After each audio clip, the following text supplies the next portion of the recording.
I let it fall, my heart, and as it fell, you rose to claim it. It was dark, and I was over, until you kissed my lips and you saved me. My hands, they were strong, but my knees were far too weak.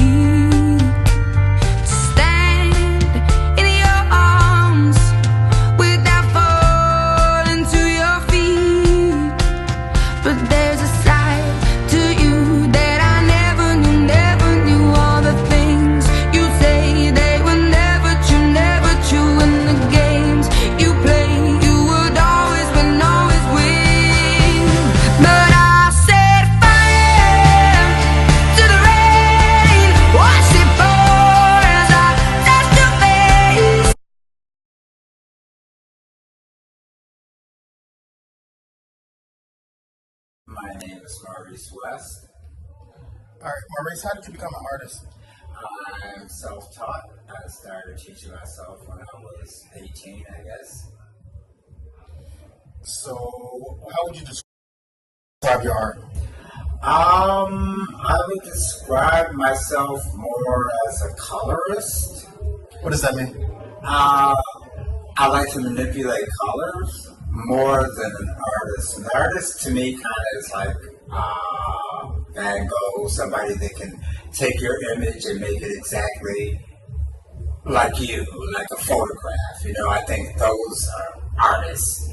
I call myself a colorist because I take what I see and just block it into color. So, I don't know. Can you give me an example of one of your pieces that you would describe and tell me about that process?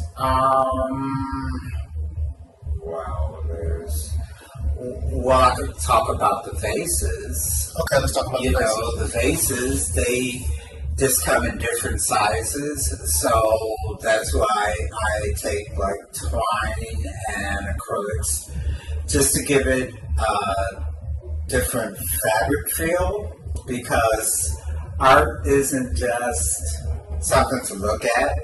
I think you should be able to touch too. Now, I know you can't walk in and touch like artwork, but like vases or sculpture, you know, it's like actually touching a piece of marble, the coldness of it. You know, you get a different feel for the artwork when you can feel it. So the vases in there, you didn't actually make the vase, you actually manipulated the aesthetics of the vase? Yes, exactly. Exactly. So I just basically start with a clear glass vase and put my ideas on them. Some of them is Star Trek, some of it is just space, you know, but it's just manipulation. So, tell me where you started at as a colorist and where you are now, and where you see yourself going. Well, where did I start? I don't know. Yeah, talk about how's the art you do now different than when you first started? I moved on. I used to wouldn't do faces. I wouldn't actually do images because, like I said, I was in the color and I was afraid to do images because I wasn't sure how they were going to come out. You know, whether they're going to look cartoony to me or whatever. But I've grown, and it's just kind of a process of, okay, once you do it, then okay. It's like learning how to drive or learning how to ride a bike. Once you do it, you've gotten over that major fear, so you can do whatever you want. At one time, I was just doing flowers and birds because I was afraid to do humans, you know. But pretty soon, you just get to the point that, okay, you've got to graduate and go on. And like I said, now, once I started doing humans, I do them in all kind of different aspects. Where do you see yourself going in the future? I don't know if it's so-called the gallery life. I think it's probably going to go the way of the future, or futuristic gallery, you know, on YouTube or something. I mean, your art, how do you see it changing in the future? Ooh, I don't know. It changes every day. How so? because it's a new day. You know, the color red looks ruby red today, but it can be scarlet red tomorrow.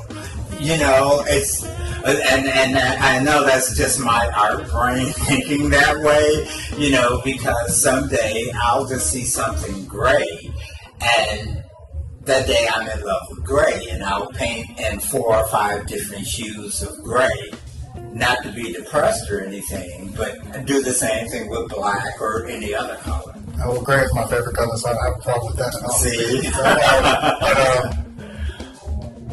What do you find? What is your biggest muse when you paint? Like, what do you find the most inspiring to you when you're painting? Is it just seeing it like you just said, seeing the color and going from there, or seeing the color going from there? But you know what? I paint my classical music.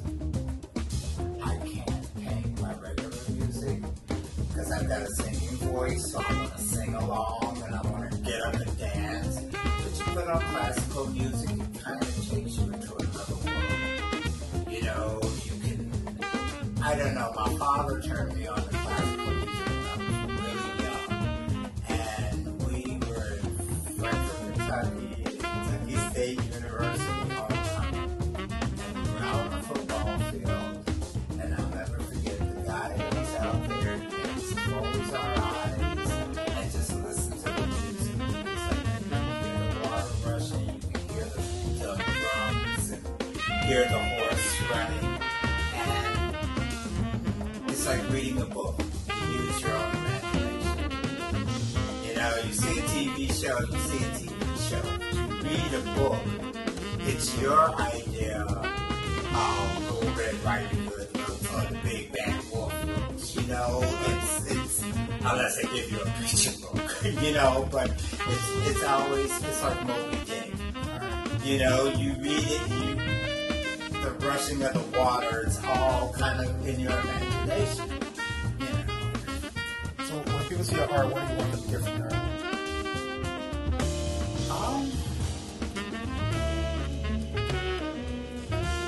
I don't know.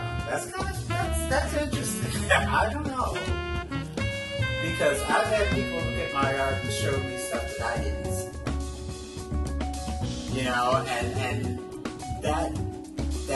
that's kind of the best compliment when somebody's like, oh yeah, don't you see the horse here and the bird here? And I didn't anticipate that. And once they bring it to my attention, I'm like, oh yeah, now I do. You know, so, but artwork should make you grow every day. You know, every time you look at it, you should be happy. You know, it's like if you like the Mona Lisa or if you like Van Gogh, you know, you buy pieces and stuff that you like to see that make you happy. You know, whether it's tulips or water lilies or horses running through water or a cowboy. You know, there's always something. You know, I had a friend that used to draw a little green army man. Fantastic. But he made them huge. And the idea, he never let go of his childhood. You know, which is something that we probably all need to hold on to. I don't think it makes us such harsh adults. You know.